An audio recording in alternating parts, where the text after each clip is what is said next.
One of the biggest guns within World of Tanks is of course the showcase of today's video, and we are going to be looking at none other than the FV4005, but this is a very first on World of Tanks, or at least my channel of World of Tanks, and that is that I am showcasing one of your replays, and we are seeing one here in the FV4005. And if you do actually want to send in your own replay, then you can either upload it to YouTube and link me it, or you can send me the actual link to the video file, and you can do that using the email address in the description, and then hopefully you're going to be able to feature your replay if you do actually have one. Unfortunately, if you do only have it on the PS5 or PS4 or whatever you're playing on, that isn't an Xbox, then I cannot actually view them on the actual console itself. So if that is the way in which you want to send them in, unfortunately I can't do that. I don't have one. But if you do actually manage to download the actual video file, then I will be able to review it in that way, and maybe your gameplay can actually get shown on these videos coming soon. But the key thing about today's video is that this is one of the nicest FV4005 games I've seen in a long time, and I was actually surprised at how this game goes, because if you haven't already seen, this is on Cold War. This is a vehicle that I am not used to seeing on Cold War, because at the end of the day, I am mainly a World War II player, and I've played a ton in the FV4005. We 3-marked it on World War II, but on Cold War, this is a completely different machine, and it wasn't until I did the recent community stream for the charity event Extra Life that I noticed that you can actually go like 50 kilometers an hour in this thing, and even maybe faster, depending on the setup that you've got in the vehicle,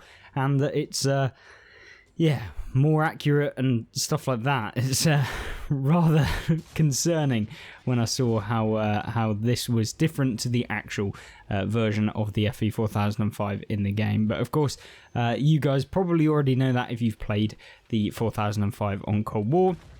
It's much easier to actually be able to obtain this tank, so if you are interested in just playing any version of the 4005, then you'd probably be more inclined to actually go for the Cold War version, since it will require you to spend less time grinding essentially. So you can see here a nice shell into the M47 there, finishing that guy down to a very low amount. And this replay in particular is showcasing that you don't necessarily have to move a ton with the FV4005 to make it work. A lot of people are saying, well, you know, you do have basically no armor, and you're going to have to come into some scenarios where maybe you are going to get caught out. People are going to fire HE. Maybe the enemy FV4005s are going to fire some HESH at you.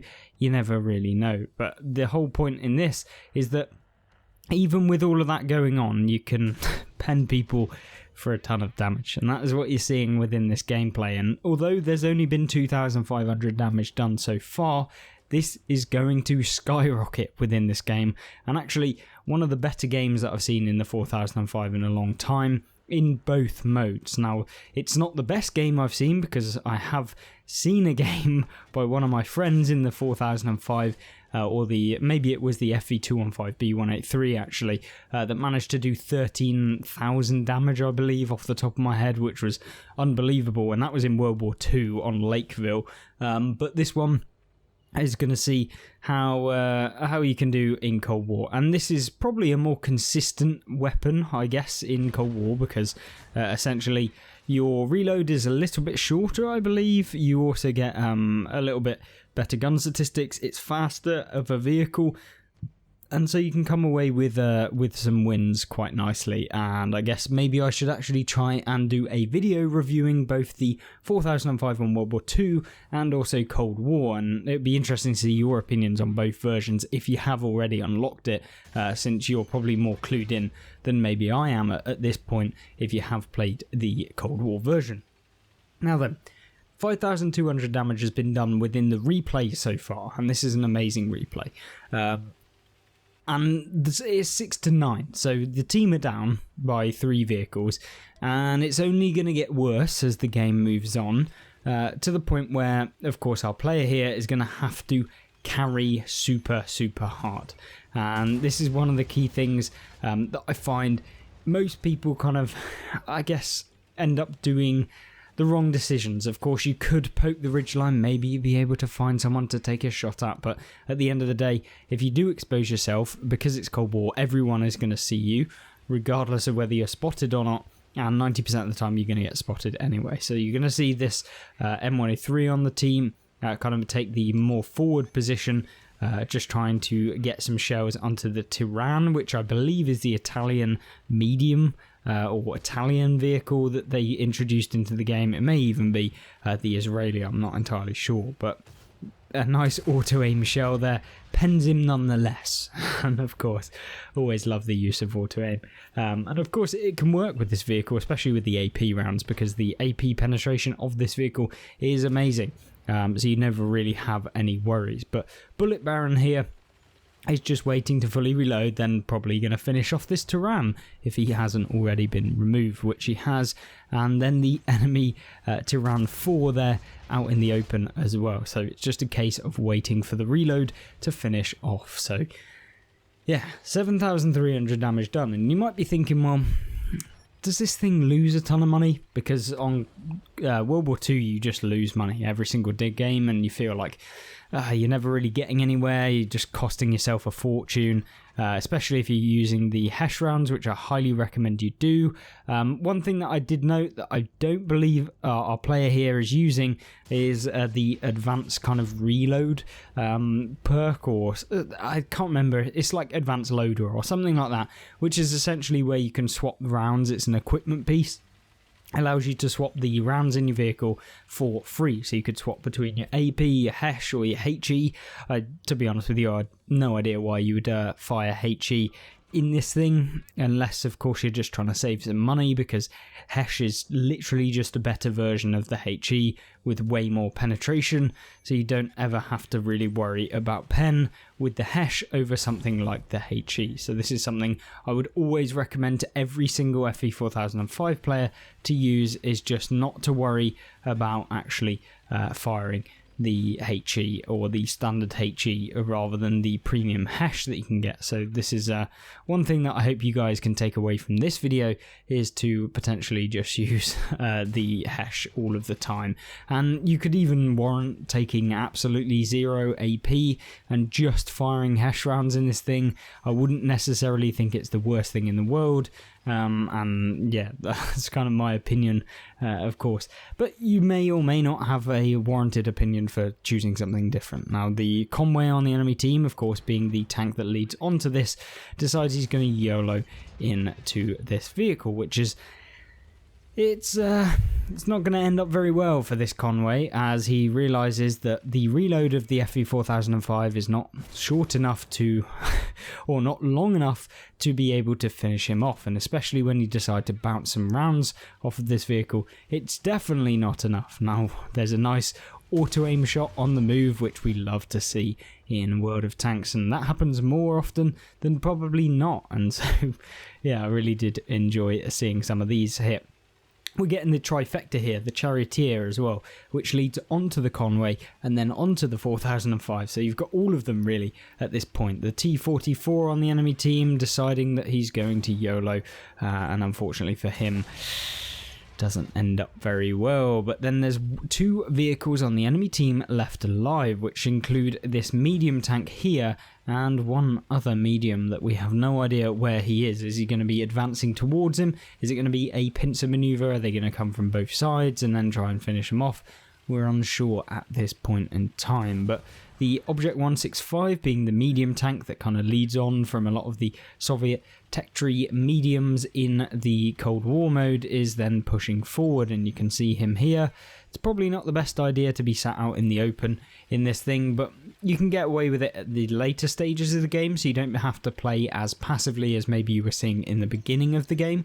So this is something that obviously our player here, Bullet Baron, actually realises, and so he decides to ram the 165, which is probably the right thing to do, to be honest, because he was running out of rounds, and actually if you come up against a medium tank with a decent amount of armour, then this thing is probably not going to be able to penetrate anywhere near as successfully as the Hesh rounds, and so there's your reason maybe why you wouldn't want to fire HE within this vehicle, and maybe why you could potentially swap it out, change it up, and see how it goes from there. But in this gameplay, there is a 1 versus 1, and of course being on 482 hit points, if this vehicle, which is left on the enemy team that we're unsure as of what it is at the moment in time, it could potentially one-shot this FE4005, whether he's firing HE or maybe it's just a missile that comes flying in.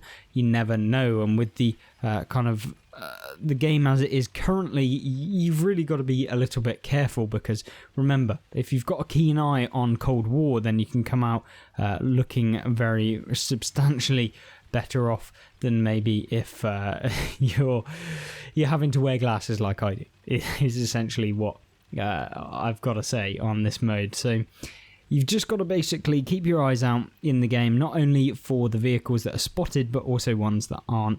And at this moment in time, it may look like the enemy medium tank is just sat in the base, AFK. Now, is this the real thing that is the case? Will he get spotted here? And oh, the Tyran 5SH is indeed in the base, but a kind of swiftly fired shot there at the Tyran doesn't actually manage to penetrate, which is something a little bit disappointing, and maybe fully aiming might have come out a little bit more likely to have penned, but we're never really entirely sure. But this is where the HE rounds can actually still work regardless, and you can see here coming right up behind the vehicle and firing it into the weakly armoured areas of the Tyran. I still would have gone for the engine of the Tyran rather than the back of the turret, since the turret armour is typically a little bit weaker, but we won't judge too much since he's managed to pull past the 10,000 damage game, and of course now deciding to fire at the engine, which is probably where I would be aiming, and whether he will pen, he does indeed penetrate for a full amount of damage, dealing a whopping like 1400 I believe,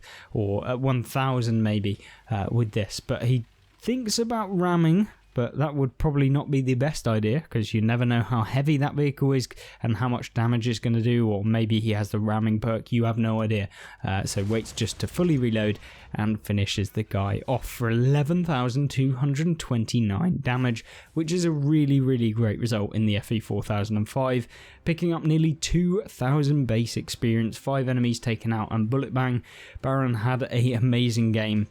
Blocked even 400 damage, picked up a ton of commander XP and also actual XP, along with 430,000 silver.